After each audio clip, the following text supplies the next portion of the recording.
You are listening to the We Are West Ham podcast with me, Will Pugh, and my mate James Jones. New season, same cap for me, same three-quarter zip-up hoodie for Jonesy on the StreamYard cameras. Jonesy, absolutely great to see you again, mate. We've obviously been speaking all summer. I spoke to you last time, I think, on the podcast when I was in Australia. I'm back on these shores now. Lots has changed in your life, in my life, and unfortunately, Jonesy, as far as West Ham United and their conduct in the transfer window, nothing has changed whatsoever. But we've got a huge game against Bournemouth in the Premier League this weekend as the 2023-24 season kicks off. Only West Ham United, Jonesy, it would appear, could win a European trophy, their first major trophy for decades, and still start the season with fans threatening a mutiny either against the manager or the board. Somehow, after the highest of highs in Prague, West Ham United have managed to turn all of that positive energy into what appears to be quite a toxic atmosphere going in to the new season. But as ever, Will Pugh and James Jones on the We Are West Ham podcast will be endeavouring to provide a bit of an antidote to all of that and all of that negative, toxic energy that can sometimes come with supporting West Ham United, especially if you go on Twitter. We're here until May. Once again, we've had our summer break, as we do every year. Jones, it's great to have you back. We will be doing exactly that, won't we? Trying to smile, have a laugh, and stay a little bit lighthearted among all of the headaches that come with West Ham. But how the hell, mate, have we managed to go into a new season with people having their head in their hands just months after winning the Europa Conference League in Prague? 3 words, mate. 3 words. First of all, good to be back properly, mate. It's nice to kick the season off. 3 words to answer your question, and those words are West Ham United. only West Ham United are able to do what they did in June, or over the last 2 or 3 years, deliver the best 2 or 3 years that we've experienced in our lifetimes as fans of the football club,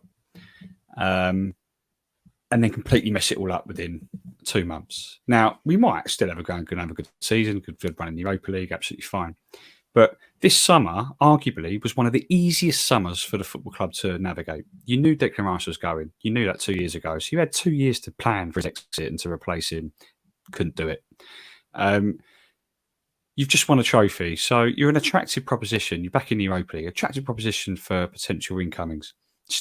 Still haven't signed anyone, although we're likely to probably get 1 or 2 through the door by the weekend. So we're told. Easiest summer to navigate. And somehow we've done it so badly. We've got the manager and the technical director apparently at odds over signings. You've got players not being replaced. You've got the captain gone. You've signed a striker 2 years ago for 50 million. You've just sold him for half the price. Like, what on earth? This football club, someone tweeted me yesterday and said it's unbelievable, isn't it? I was like, no, it's entirely believable. Entirely believable that this has happened. No one should be surprised. But at the same time, I'm equally as gobsmacked that we've started this season in such a negative fashion. I'm not, you know me, right? And I know it actually started to annoy people last year, not just you, but just people generally. I don't know. To be fair, I think we both try. That's the point of the podcast, right? Is to try and see things a little bit pragmatically, or just see things for the bigger picture and not get dragged into just the black and white polarizing, get rid of him, everything, the board are a joke, the manager's a joke, blah, blah, blah. And I think we were sort of indicated a little bit last season when we went and won the Europa Conference League. That's not a sustainable way to proceed. But I feel like when the club are making it hard, even for the calmer-minded fans amongst us, and, I would argue that, I was going to say me and you, but I was going to, perhaps I am one of those. Well, you're all right until you've had 8 pints at the game, aren't you? And then you go on Twitter. Yeah. But I just think when even, those of us who try and see things as they are and see a bit of positivity in it and take some sort of, positive energy from the fact we won a trophy and that it wasn't all doom and gloom last season, and that if you look holistically and a bit bigger picture at the last 3 seasons, then it's a net positive position. When even fans like that are going, come on, like what the hell? Like, the angry shouters are always going to be angry shouters, right? We could win the Champions League and the Premier League and they'll still be moaning. But when you're even like not sort of middle-minded fans are going, what are you doing? What are you doing? It is ridiculous, isn't it? Because all of that, it just makes a mockery. And then you just sort of think, well, how do you expect fans to react? Like, ignore the shouty ones who just want a few likes on Twitter or whatever. How do you expect just regular match-going fans to react to that? Like, we've just won a European trophy. It's the same as when we left Upton Park. It's like there's this inability within the club. And I'm not sure. We'll talk about who is to blame for all this a little bit further on in the podcast. But there seems to be an inability stitched into the fabric of modern-day West Ham, where it's just like impossible to capitalise on some positive momentum. And like you say, everyone has known Declan Rice was going this summer. They'd started off the summer really well and like getting credit from fans by securing £105 million and excellent payment terms. All the money up front within 3 years. Bravo, like well played. Like people were genuinely saying well done. No one particularly hated that Declan had gone. There was no negativity towards the board or the club. Everyone's still riding high from Prague. You had those people still going, I'm not sure about Moyes.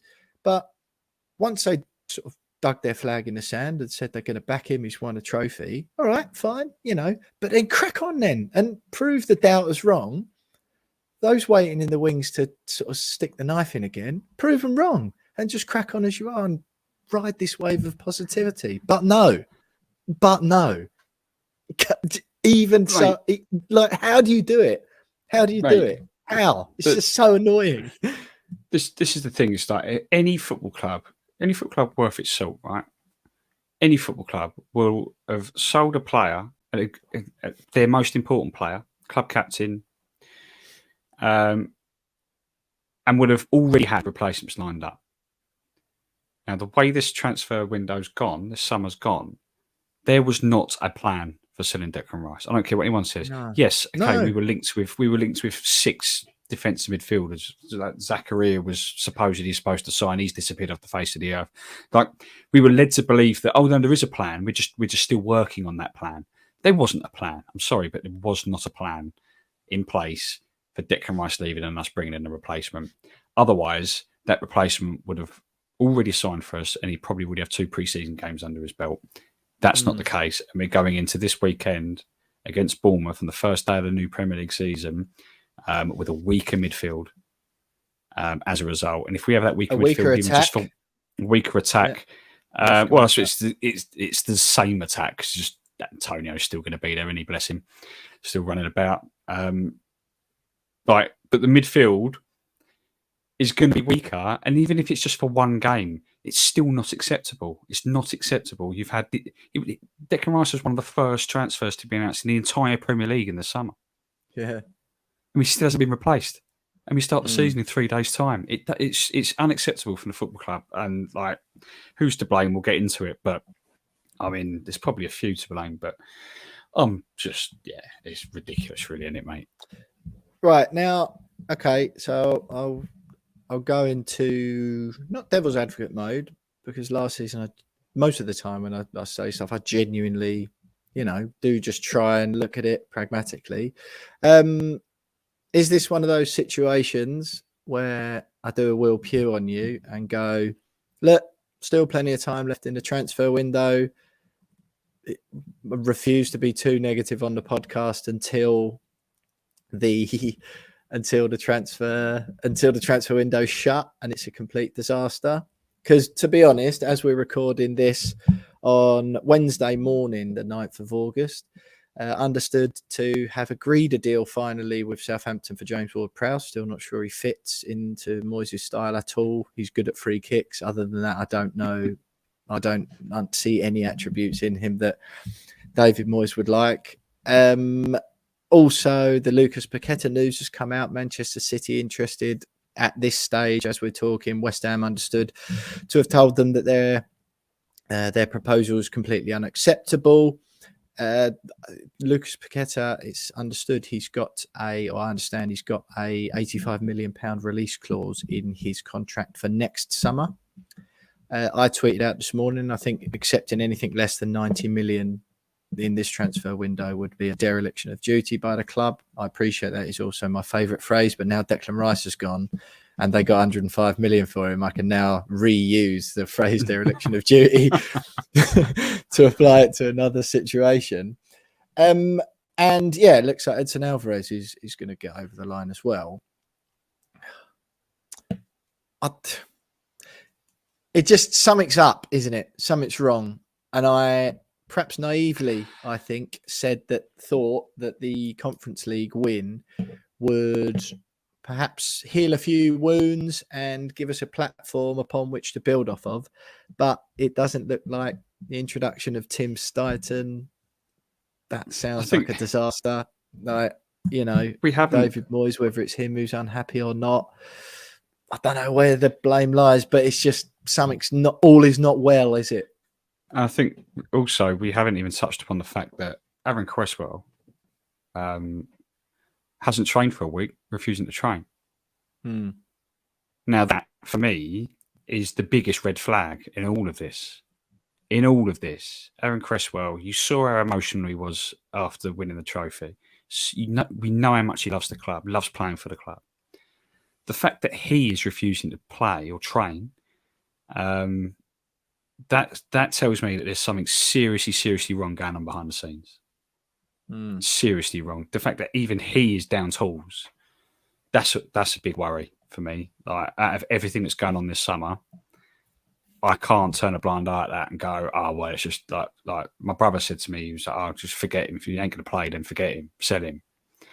It's like, that's not the point. Like, what does it signal? Like, we probably were going to sell him anyway, but the fact that he's down tools suggests that there's an issue, because Aaron Cresswell's the type of player that would never have down tools, gives everything for the club.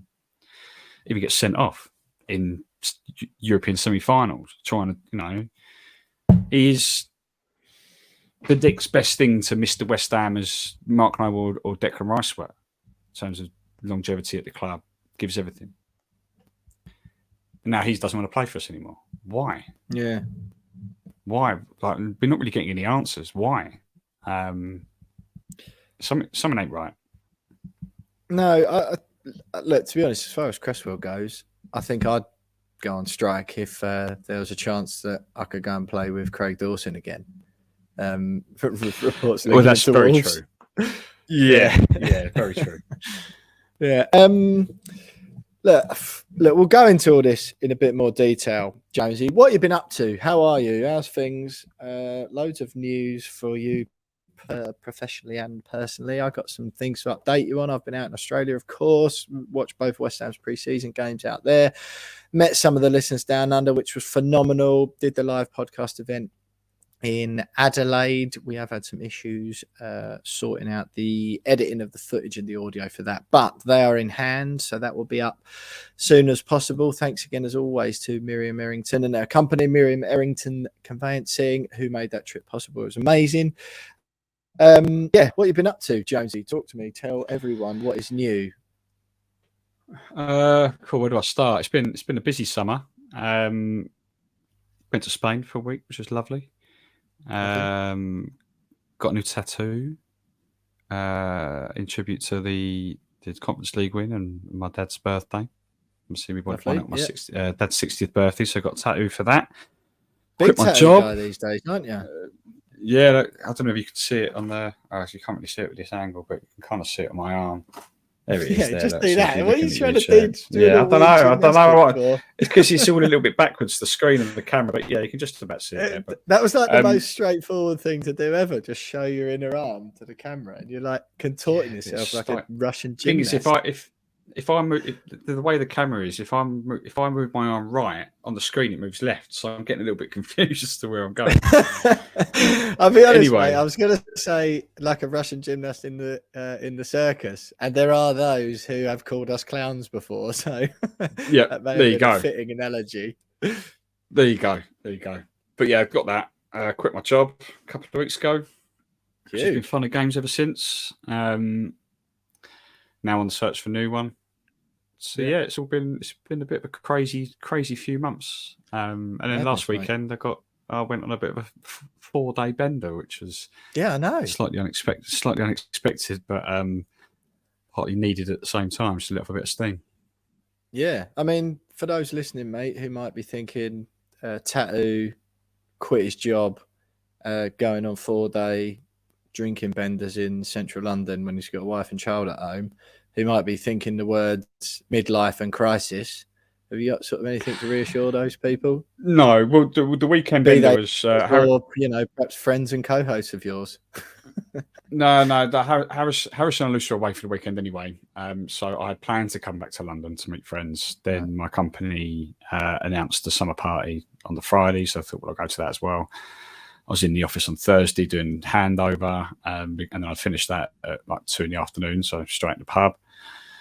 And then Sunday, train home from Liverpool Street rammed with Tottenham and Arsenal fans, and I've decided to wear shorts. And for those that don't know, I do have a West Ham tattoo on my leg.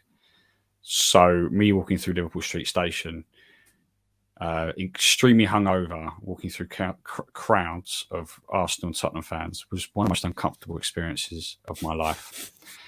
And one bloke did shout out, "We've got Declan Rice" at me, and I was just like, "Yeah, well done, mate."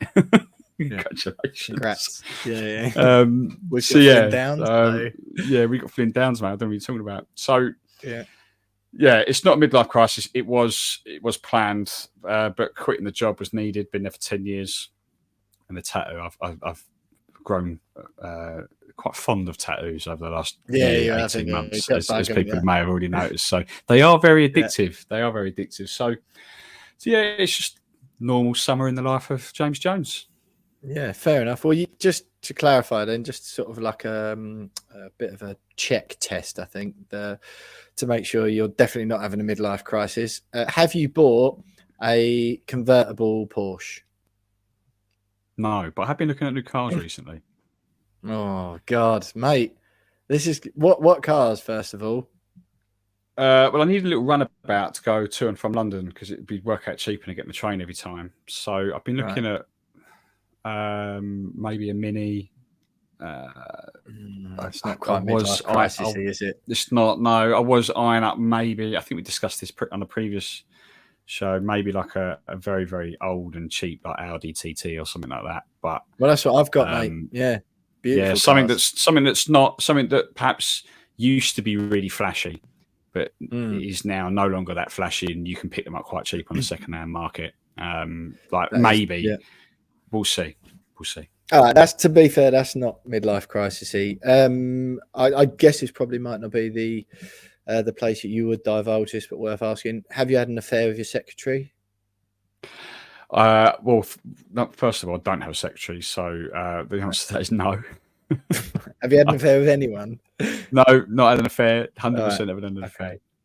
Yeah, well, that's the two. I'm trying to think of what the third.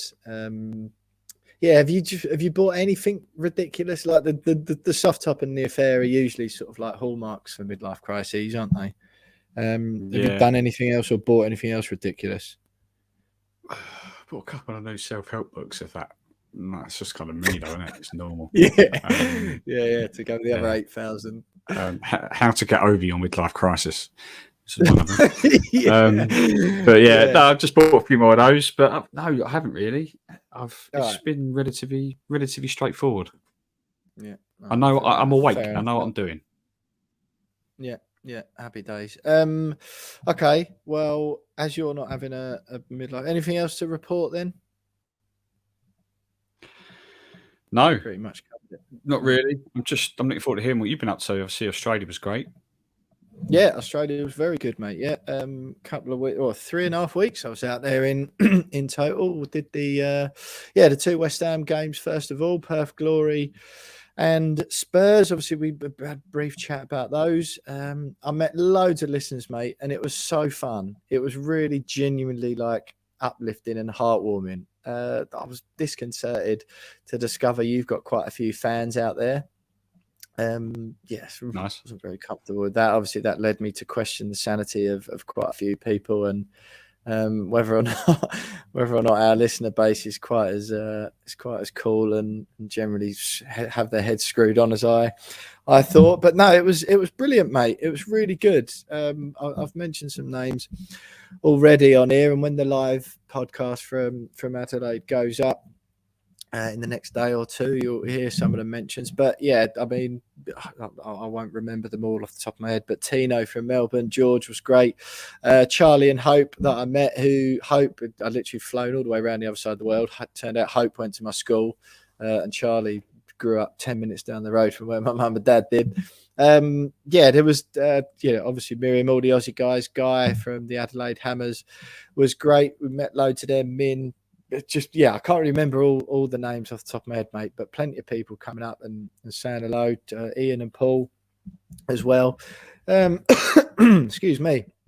Yeah, it was brilliant, mate. It was really fun. Like, people coming up and asking for photos and just chatting about the pod and just people saying really how much they like what we do and the fact we sort of that we clearly care about West Ham and don't sort of take it all too seriously and get too toxic. People tend to like that.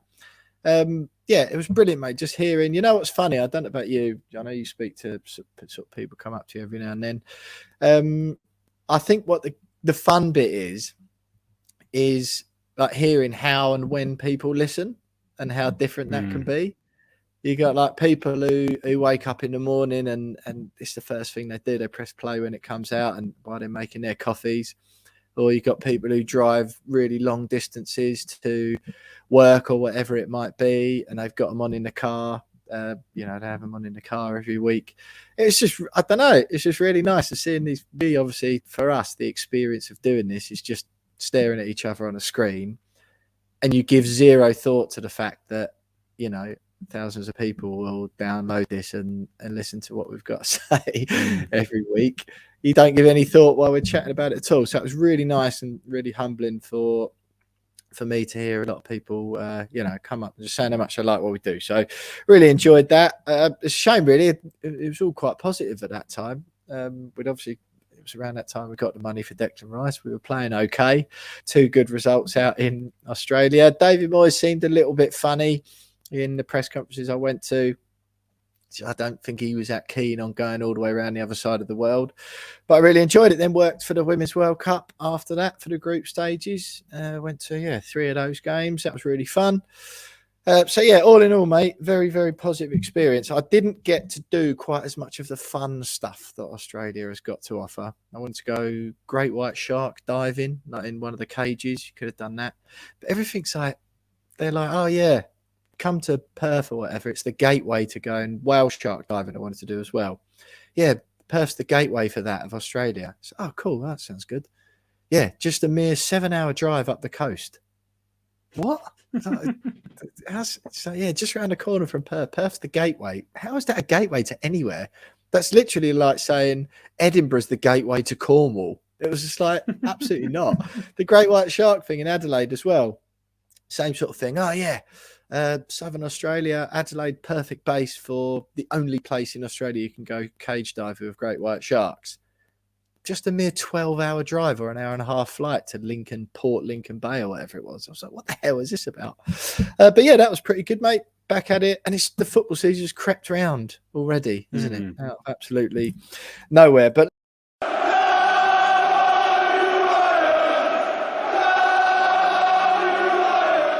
so, Jonesy, detailed introduction there. We're back. We are West Ham are back. We're high energy. We're looking forward to the season. Well, are we looking forward to the season? Look, we've sort of briefly been over. I'd briefly been over what we've been up to in the summer.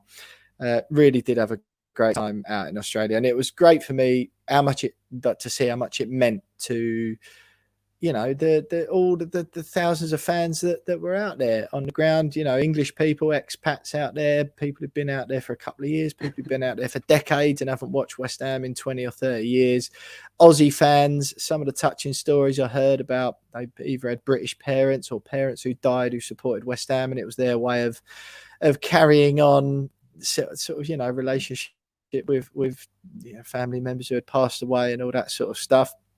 You know, you've obviously got the link with your dad and how amazing it was. It would have been his birthday on the Conference League final. So many stories I heard like that.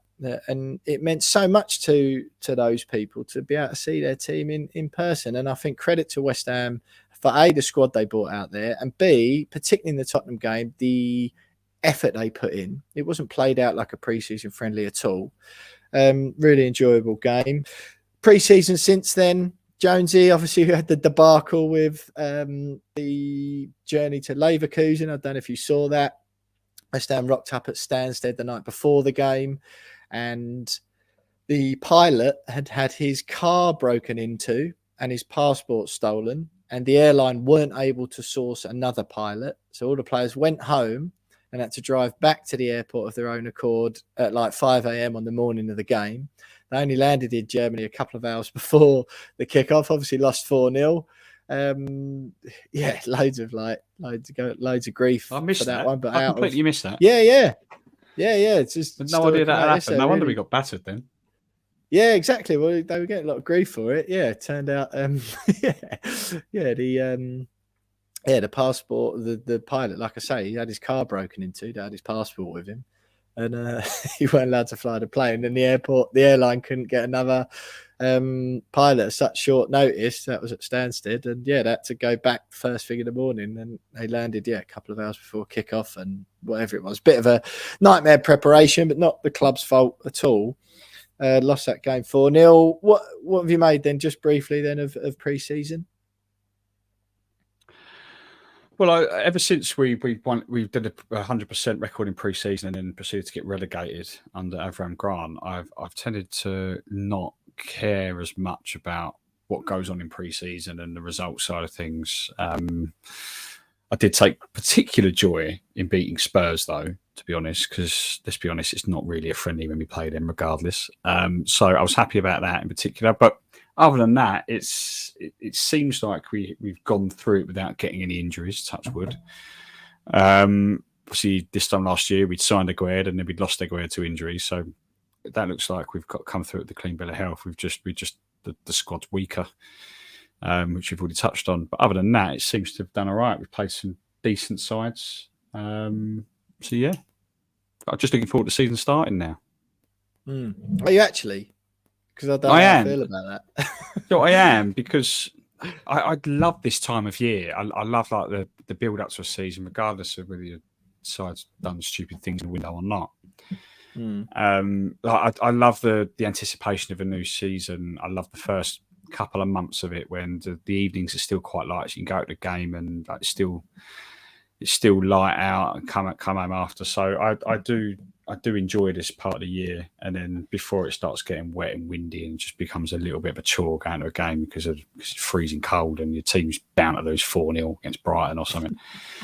So get it out of the way. I like this time of year, and I'm excited because I haven't been to West Ham for a long time. I missed the last 3 home games of the season. So apart from obviously being in Prague, I haven't been over to West Ham. So I'm particularly looking forward to get back over there. Yeah, absolutely, mate. Yeah, obviously you won't. I assume you're not going to Bournemouth, are you? I'm not. No, I can't make it this weekend. No, fair enough. Yeah, like I say, you know what I'm like, right? And there's a reason that one of the main reasons that me and James have a break over the summer is, as much as the fact that doing a podcast, not just recording it, all the editing, the social media stuff, everything that goes with it is taxing. It is tiring. We do get worn out. That's why we have a break at Christmas and a break over the summer. That is twinned with my hatred of pre-season and transfers. Everyone is fully aware of my stance on those two things. And yeah, I mean, the trip to Australia was obviously amazing, But ultimately, all the the games afterwards and the performances is a little bit important. But ultimately, it's just about fitness and running and that sort of thing. And yeah, I never ever care whether we win or lose in pre-season. As far as transfers go, my stance on that as well. I'm only interested in once a player is holding up the claret and blue shirt with his name on the back, having signed the deal. I know you're slightly different on that, Jonesy, but I don't like to waste my time and energy and get all panicked or excited or whatever it's going to be about what players might be coming in, what they're like, how they're going to fit into the system. I'm not keen on that. I must admit, though, this time it's been hard to stay away from. So that's why, anyway, that me and Jonesy don't just do podcasts throughout the summer, because it's just hot air and just moaning about players that might come and that might not. Rather just have a break, recharge, and then get back ready to talk about the actual football that matters. That's what we'll be doing throughout this season. Transfers then, Jonesy. Pre-season is out of the way, and the real stuff starts this weekend at Bournemouth on Saturday, 3:00.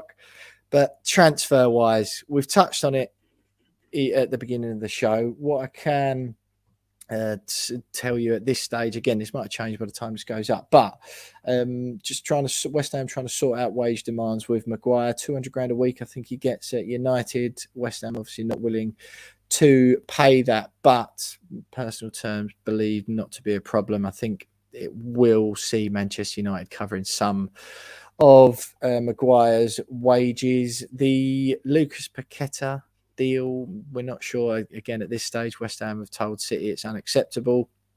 He's got an £85 million release clause in his contract next summer, so he can leave for 85 mil next summer. And Southampton believe to have agreed a £30 million deal for James Ward-Prowse. I know that's a figure that's been bandied around before, but there's said to be a sell-on percentage included in there, plus better payment terms for Southampton. So West Ham have budged a bit on those. So, whether it's by the time this podcast goes out or not, it does look like we'll bring some players in. Edson Alvarez, I don't think that's been announced yet, but he was pictured. He's had his medical. He's had his medical, as far as I'm aware. So it's just we're waiting for it to be announced. Yeah.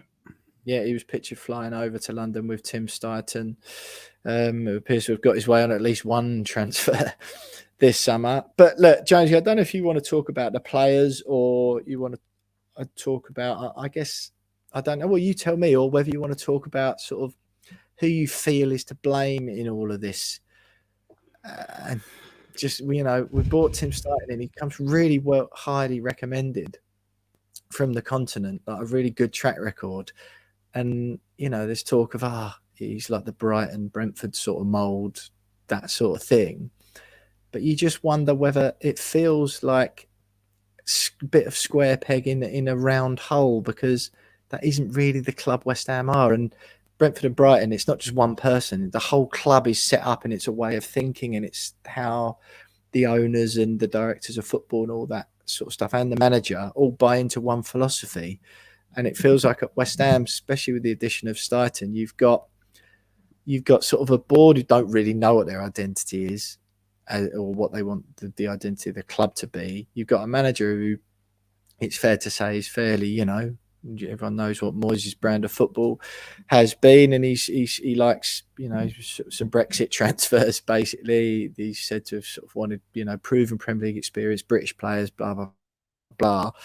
And you got Steidten, who's a lot more data driven, we're led to believe. It just feels a bit like when you sign players like Sebastian Haller and even Gianluca Scamacca. And even I'm thinking might be the same with James Ward-Prowse. And you go, do they fit? Does that fit in the system? What is the system? Like, what's the identity? What's the plan? What's the approach? What are you going for?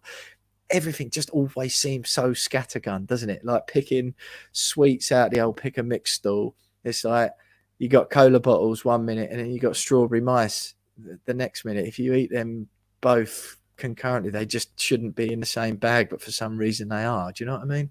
Mm. That was one of my better analogies, I think. I'm a big fan of that one. That's right. Class. Very good. Very good. I have a theory around this whole this whole thing now. I don't know whether any of it's true. There might be a little bit of truth in it. I don't know. But I think Steepton, or Steipton, however you pronounce his name, is a Kretinsky appointment. Yeah, okay. He's a Kretinsky appointment. Now, it's no secret that Kretinsky is eyeing up a full majority takeover of the football club. Probably, imminently, I think. That's a Kretinsky appointment. It might be this summer, but yeah. He has also been brought in to oversee David Moyes, the replacement of David Moyes, whenever that might be. And he's got 1 year left in his contract. I think he's been brought in to go, right, we want to go into this direction long term.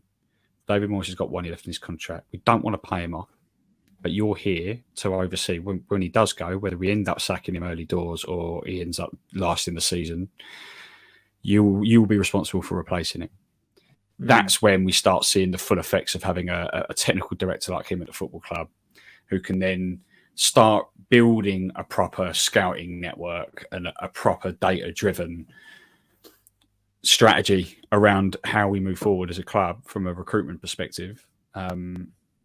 So I think, but his remit, they're not just going to bring him in and go, you might have to wait a little bit before you do anything, so just put your feet up. They're going, right, we kind of need you to do something because we're paying you. So he's like, okay, well, let's try and sign this player. And that's when him and Moyes have clicked. And Moyes probably knows exactly why he's there as well. So I think that's my theory, is that he's come in. It's a little bit premature to bring him in, but they've got him in anyway. But he's not going anywhere.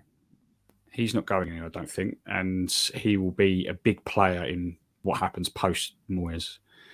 That could be in October. It could be over Christmas. It could be next May. Obviously, we don't know yet. But he will be a big player in the manager and then the recruitment strategy afterwards. But so I'm just hearing people screaming at this podcast now, going, not everyone, but some going, well, then get rid of Moyes. I'm not necessarily 100%. Saying that, but people will be going, well, if you're bringing in Steipton, and I was really enthused by the appointment because it seemed like a thing that a proper, well-run football club do. I was like, hang on a minute, look at this. But with that, what I mean is, right, you look at Brighton and Brentford, and people go, oh, it's Graham Potter's an outstanding manager. I think, and Thomas Frank is as well, right? Dean Smith was good there. I honestly think that those sort of clubs make managers look better than they are, right? Because at Brighton, Tony Bloom is an absolute genius. And I'm not slagging him but there's a difference, right? David Sullivan's been a genius in business, right? And clearly is a very successful man. If your only barometer of success is financial, then he's been a great success. But the facts of the matter are he's accumulated his wealth from like pornographic industries, plus he's been excellent in property as well. There are no doubt more strings to his bow, but those two things equate for a large amount of his wealth. Tony Bloom is a genius, like a genuine pioneering. His mind works in completely different ways to that of me, you, or I would argue David Sullivan. And it's very much similar with the guy at Brentford who used to work with Bloom, I think I'm right in saying, and they don't like each other anymore. I haven't made that up, that is true. But they're cut from the same cloth, right? Really technical, like data mathematical genius blokes. So they have set up, like everything comes from the top there, right? They have set it up, and the way the club runs is brilliant. And they've brought and developed managers. They got Graham Potter from Ostersund's or whatever it was, and Thomas Frank was Dean Smith's number 2 after spells in Scandinavia as well. And I think those systems and the way they're set up make managers look brilliant, or they improve managers, but they sort of bolt into the system, right? A Potter or a Frank just bolt into the wider system. West Ham haven't got a wider system, have they? Let's be honest. There's like you've got the board, David Sullivan at the top, And look, the last 3 years have been some of the most successful in West Ham's modern era. So I'm not necessarily bashing him here. I just think when you bring in someone like Stuyton, it's got to be one part of a whole philosophy which comes right from the very top, where everyone is pulling in the same direction. And I just don't think you get that with David Sullivan, do you, to be honest? And that isn't necessarily a slag. I'm just saying, do you know what I mean? Brighton and Brentford, who have these technical directors and managers and all that, are one big, slick, well-oiled machine with everyone pulling in the same direction and singing off the same hymn sheet. I don't think you've got that. None of us know what Stuyton's style is, do we? No. That's why I think it's a Kretinsky appointment. But then even that's disjointed, isn't it? Because then you have to consider the fact that what Brighton and Brentford have achieved in building what they've built, that hasn't happened overnight. That hasn't happened with one appointment of a technical director. That's happened over years and years of refining the strategy, trial and error, seeing what works, what doesn't, having to change the manager because they've been nicked by bigger clubs and all the rest of it. And I think we're probably, and I'd like to think this is the beginning of us trying to go down that same route. Now, whether it works or not, it's a completely different, that's a whole new conversation, and we're not really going to know until it happens. But I think it's the beginning of the start of us. It's the start of us trying to build something similar. I'm not saying it's a carbon copy of what Brighton Brentford have done. We're trying to go down the same route. And he is almost like appointment number one. Then the takeover happens, then the change of manager happens, and then the recruitment starts slowly getting a little bit more methodical and a little bit more, begins to make a lot more sense than it currently does. And then you can almost then predict what we're going to do most transfer windows. Which is what Brighton and Brentford fans can do. Brighton and Brentford fans at the moment will go into a summer and they'll know roughly what's going to happen. They'll know that they'll probably lose one or two key players, but they'll know that those key players will be replaced with probably players that they've never even heard of, but they'll be good players none the same, and they'll just slot nicely in, and then everything will just kind of just work like clockwork, and it will happen almost without them even knowing it's happening. Eventually, I'd like to think that we're probably trying to get down to that route. It requires a takeover because we're never going to do that under Sullivan. It requires a takeover, but it requires someone like Steepton to just be there and oversee a lot of that transition. And I think it will happen. I'm not saying it will be as good as what those two clubs have done, but I think we'll get somewhere that resembles something like that. But it's not going to happen overnight. Yeah, like a little bit more of a pull in the same direction. Okay, so and what do you think about those players? And obviously, there's lots of moving parts. Well, we've done the Declan Rice stuff to bits. You know, I think some of the comments he's come out with are a little bit cringy since. But you know what? Whatever. It's the sort of, he's a bit like that, and he was a bit of like a cheese merchant. And when he was saying all these nice things about West Ham, no one was moaning. It feels a little bit manufactured for me, like his persona and all that. But listen, he's a great player. He was brilliant for West Ham. He's gone. We've got good money for him. Whatever. Like let's crack on and move on now. Scamacca going. Saw a lot of fans on Twitter saying they're really disappointed. I think there was a real player in there. I think he was really good. I saw the way he scored some goals. It doesn't feel like he ever really wanted to be there. It was obviously he split up with his agent over the season. He sent quite a nice message out. I think he probably did enjoy playing for the fans, really. But I think the whole setup of the club, and obviously unlucky with a couple of injuries, there was something not right there. And I do think it's a shame, but I don't really think he fitted. I just think it was another one where, I mean, I don't know how many times I need to say this. If you're going to play like David Moyes does and under that style, you need a Marko Arnautovic or a Mikel Antonio who can actually shoot and control a football. Like Marko Arnautovic was an all-round. I've said this so many times, and I'm going to keep saying it because it's true. You need someone like Marko Arnautovic who was a 7 or 8 out of 10 at all attributes, rather than like, you know, a 10 at technical. But like, you know, Scamacca, 10 at hold-up play and like in the air or whatever. but just not robust and strong enough. Like, you need someone who does everything, a bit of running the channels, who's a bit quick, who's a bit strong, who's a bit good in the air, who's a bit good at finishing. And yeah, we haven't got that again. It never really felt like he fitted. What do you feel about Scamacca leaving? It's almost a carbon copy of the Sebastian Haller situation. Like, I think Scamacca cared more and was better. But yeah. Yeah, I mean, Haller, I always said, good player there, just not using him well enough. Scamacca, same thing, very good player there, just not using him well enough. How we've ended up here again when David Moyes arrived at the club when Haller was already there, decided he didn't like him, sold him, and then 18 months later goes and buys the exact same footballer, maybe just a slight little bit better, and then 18 months later it was more mobile, Scamacca, I think. To be fair. But still, it's a similar player, very similar player, maybe just a little bit more mobile, and better. Good. But then go. Well, actually, no, I don't want him anymore. Okay, there probably was a lot going on behind the scenes. Obviously, he sacked his agent and all the rest of it. But I'm not surprised he's gone. I'm disappointed that we didn't see more of him. If he was pushing for a move, to be fair, I don't blame him. You know, when he was fit last season, there were times when he was being kept out the side by Antonio. And if I'm Scamacca in those situations, I'm scratching my head, going, "Well, why am I here? What's the point of me being it?"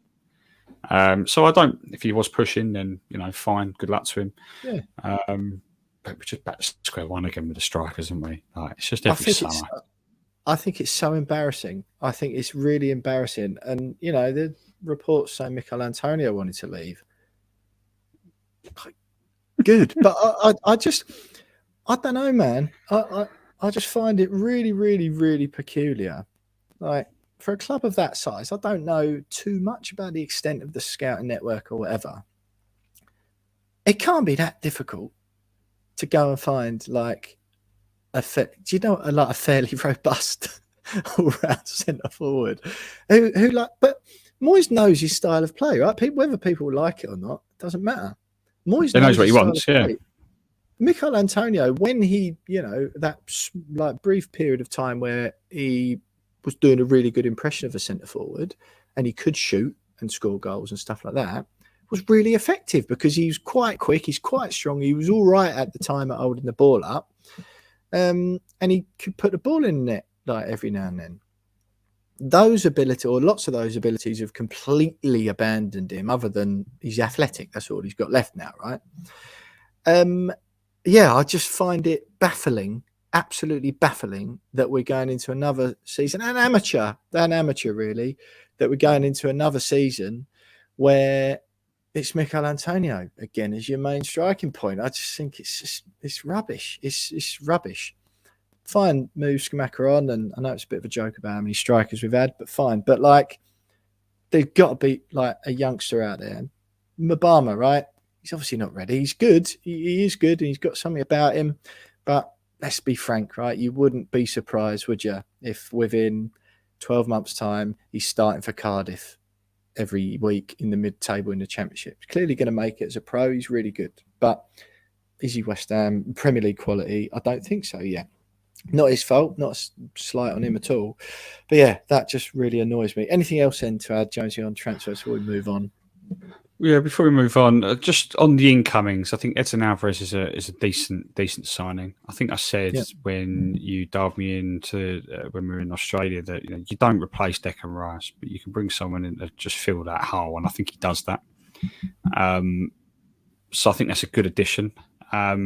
James Ward-Prowse, just purely for the threat he offers from set pieces. I don't think he's going to give us much more on that. I think he's an experienced Premier League footballer.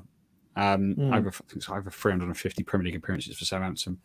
Has some leadership qualities as well, which I think never finished higher than 13th or whatever. But he's a penalty taker. He can take free kicks. He adds a little bit of threat. And the same threat that we did so well only 2 seasons ago when Souček was banging him in every other weekend from set pieces, and Craig Dawson was flying in like a wrecking ball in corners. So he gives us something. I think it's a good signing. And Harry Maguire, do you know what? A lot of people are going, what are West Ham doing trying to sign Harry Maguire is a nightmare. I think that's actually a really good signing. Yeah. And it's a good signing. O'Connor's knocking on a little bit. I know he's got another year Yeah. left. But Zuma, but don't forget, Zuma's injury prone. He will pick up a couple of injuries this year. Aguerd, hopefully, he stays in the team all season. But we're going to need another centre back. So I think it's a good signing. I don't think he's as bad as people claim him to be. And I think a lot of the stuff he went through at Man United was purely because of, one, the price tag, and two, the pressure of playing for such a big football club. Going from playing for Leicester to going for Man United. And at Man United, you know, as soon as you make one mistake, that sticks with you forever. You could be there for 10 years and people still remember that one mistake. And I think he struggled with that a little bit. So I think a fresh start from Maguire, you might see a different centre-back. So I'm quite happy with that. But if we don't sign a striker between now and the end of the summer, I'll give up with the football club on that front. Like, we might as well just start putting... Maybe we can put Harry Maguire up front. You never know. We might do a better job. Doing Ian Pearce. Yeah. Spending 30 million quid on him. You've got to play him. We might just stick him up front. Why not? Yeah, absolutely, mate. And Paqueta? I know we sort of covered I mean, there are rumours that he wants out. I think that's coming from his agent, which means his agent's probably looking for a payday. So he seems happy. He seems happy enough in pre-season. I don't think he is actually pushing for a move. But if he does have that release clause next summer, you can't sell him this summer. So you just can't. Like, we've left it too late. No. If you sell him at the beginning of the summer, okay, fine, but you can't sell him now 3 days before the beginning of the season. I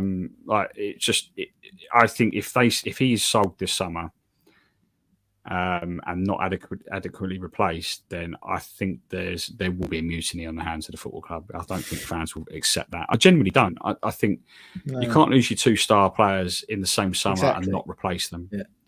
Yeah. Especially after you've just ended a 43-year trophy drought. And you've secured a 3rd consecutive season in Europe, and you're on the up, and then suddenly that happens. Like, it's unacceptable for a Premier League football club, or for any football club. So I think that the club would have a lot to answer for if it happens. But I think they make him wait a year and go, right, 1 more year in London, and you can go if someone meets your 85 million clause next year. But you need to pay well enough for someone that want to come and buy you. Done. Yeah. Listen, mate, I will say, I think Lucas Paqueta is an absolutely sublime. I think he's on a different planet. I think he's on a different planet. And I think, honestly, that, you know, if he's got an 85 mil clause, that's why I think he could, that will look a bargain next summer. If he continues on the... I know it took him a while to sort of bed himself in, but he looks like he's playing a different game to everyone else sometimes. He's just like a step ahead of everyone. His close control is amazing. He's so strong. He plays for Brazil like every game without fail.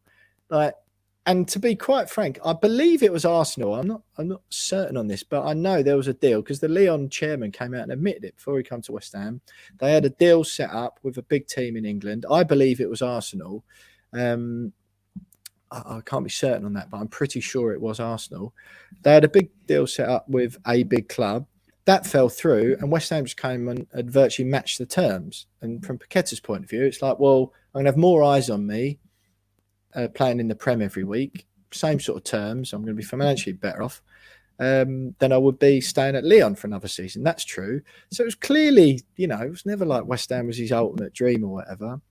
But towards the end of the season, he was so good. And I genuinely think his ceiling is far higher than Declan Rice's. I think I'm not surprised at all that Man City are coming in for him. And that's why, you know, we're all going, is that Arsenal move the right one for Declan Rice? And time will tell, of course. But as far as Lucas Paqueta goes, I would not be surprised at all to see him playing for Real Madrid one day. Because I think, I think he's a real like iconic footballer. And so I think that's why definitely, you know, if you're going to sell him this summer, try and sell him on his potential and what that would mean for West Ham. It's really not good for the club to lose your 2 best players, especially in centre midfield as well. But yeah, I you'd like to think they'd dig their heels in, but trust me, mate, if they sell him for anything less than what they can get in a year's time, yeah, dereliction of duty, as we now love to say. Listen.